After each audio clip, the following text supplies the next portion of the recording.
Why he confessed to 24 crimes.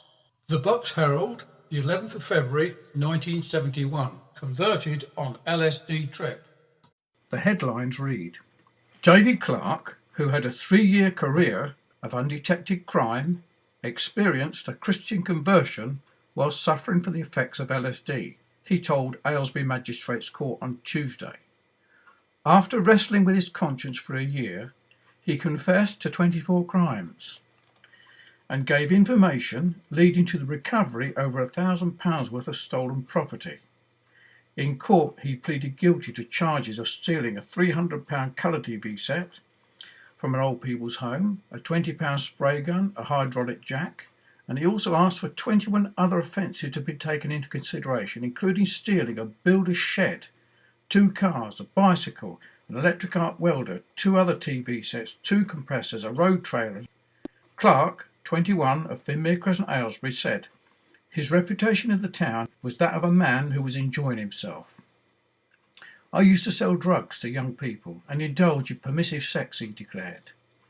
Religion to me was rubbish, and for sissy people who couldn't stand their own 2 feet, he said. Within my heart I was searching for truth and a meaning to life. He had good prospects of getting on in life, he went on, but I was not satisfied with what I had. I was greedy, selfish and boastful. Clarke had been using pep pills and marijuana since he was 16 years old, he told the court, but it was after taking LSD that he experienced what he described as a major thing in my life. He described the torment he suffered as a result of taking the drug and went on, I warn any young person who hears my testimony, the effects of LSD are so bad, I warn you to stay clear. While in this condition, he said, he called on the name of Jesus, and his troubles went from him. Jesus Christ spoke to me as loudly as I speak here, saying, David, I'm with you, he said. What you're going through is nothing compared to what hell is like. Mr. Peter Murray of Manor Crescent, Wendover, testified to the sincerity of Clarke's conversion, revealing that some time before it took place, he had known of Clarke and had taken part in prayers for this young and profligate man, offered at the instance of a mutual friend. Mr. Murray said he was habitually sceptical of sudden conversions and preferred to put them to the test of time. The time which had elapsed since Clarke's profession of faith had convinced him that this young man would now be salt and light in society. He is in truth a new man, and he had experienced what Christ called a second birth.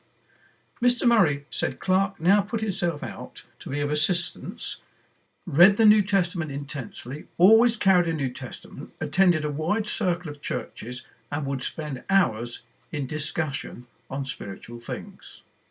Clarke's difficulty during the months spent deciding how to make amends for his past had been the problem of accusing himself without informing on others. Passing sentence, the chairman of the magistrates, Colonel Tetley, said to Clarke, You have pleaded guilty to 3 offences and asked us to take into consideration 21 others and accept a record over a short period of time, which is quite the worst we've ever seen. We have considered what we ought to do and have come to the conclusion that your evident desire to be a martyr is one thing we're not going to gratify. He gave Clarke a conditional discharge for 3 years, pointing out that the sincerity of his conversion could be shown by his behaviour during that period.